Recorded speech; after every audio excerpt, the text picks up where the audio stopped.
I think perhaps you should clarify for the people, because this is quite huge. That particular report has it that 19 states were actually states where we recorded electoral offenses. But again, who do you blame in a case like Rivers, Imo, Bayelsa, Ebonyi, where results were produced from some polling units where elections never held? Well, I don't know about the results being produced from where elections never held. As far as I know, INEC's results were announced on the basis of elections that held. And you see, what you said, how it is not conceivable is that at the point of voting, at the end of voting, the results are pasted. Everybody is there to see. Party agents are there to see the results pasted. Voters themselves were asked and encouraged to stand back and see the results pasted, the ballots counted, and the results pasted. And so, if there was anything funny that was done, and that could have been raised by either the party agents or the electorate that were around at the time and stuff. But in any event, going to the statistics that you mentioned, let me clarify that the statistics that were reported in the last week or so were from a report that INEC gave based on observer reports made to INEC. It is not a documented report of what, for instance, what the police said they have investigated. We had a meeting with observer groups last week, and on the basis of that meeting, the commission, the results of the observer reports that were collected were presented by the head of the INEC monitoring unit. Those are the statistics. It was the way we had the report in the media suggested that those things were casting iron. That's not so.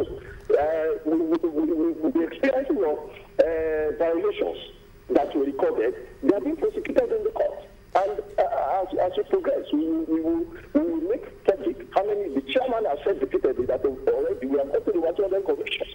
Also, just allow me come in here. I'd like to also quote the chairman what he said. He said, well, the commission will retain the NYC as well as other ad hoc staff members of INEC to prosecute future elections.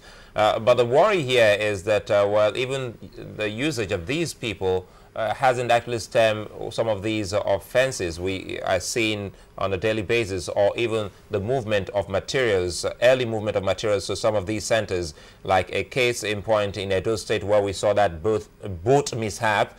It was discovered that even INEC has no boat of its own, and in some other places that people have also complained. What is INEC doing in this regard to stem this as we move to other elections in the coming years? Yeah, it is not correct that INEC has no boat of its own. But the boat used for the Edo election, which capsized in the river, wasn't for INEC, was it? We rented boats, but the reason we did that is because where we have boats, for instance in Bayelsa, to begin to haul boats all over from Bayelsa for an election, for the election in Edo State, I mean, seems to be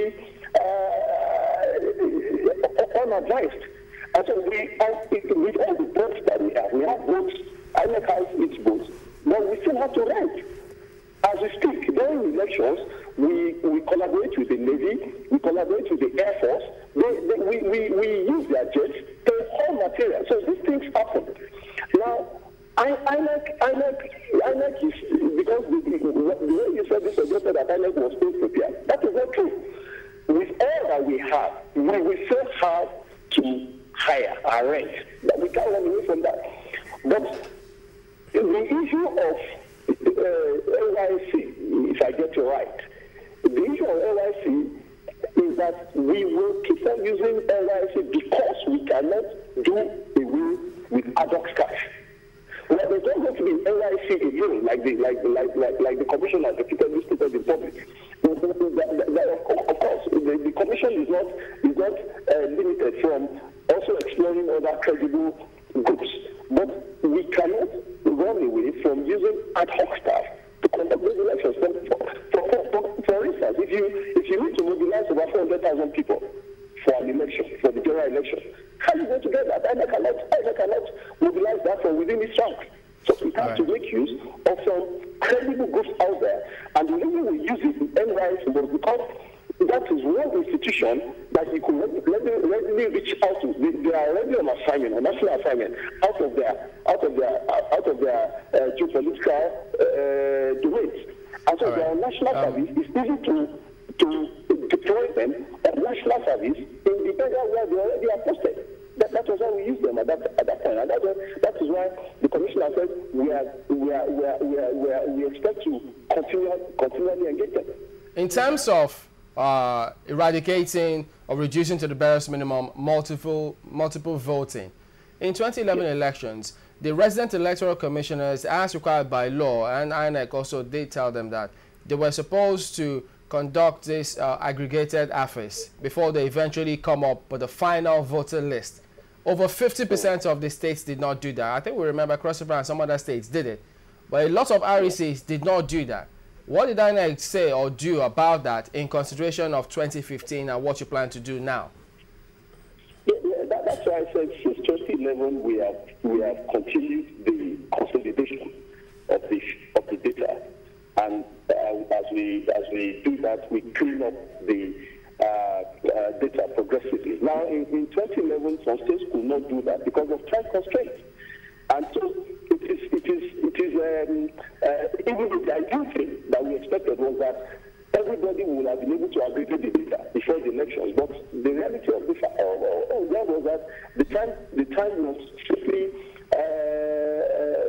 makes it not exactly feasible as projected. And so, but since that time, we have progressively cleaned up the data, and many more multiple registrations have been eliminated.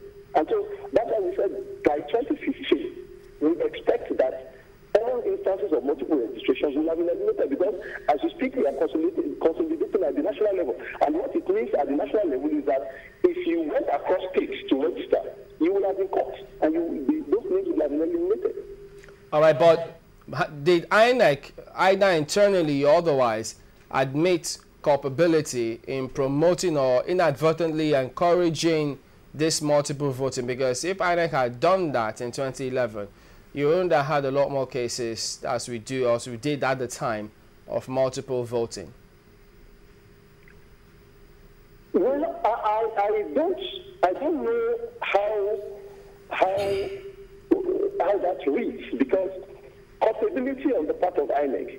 Now, INEC did not ask any potential voter to register twice, but people will do it anyway.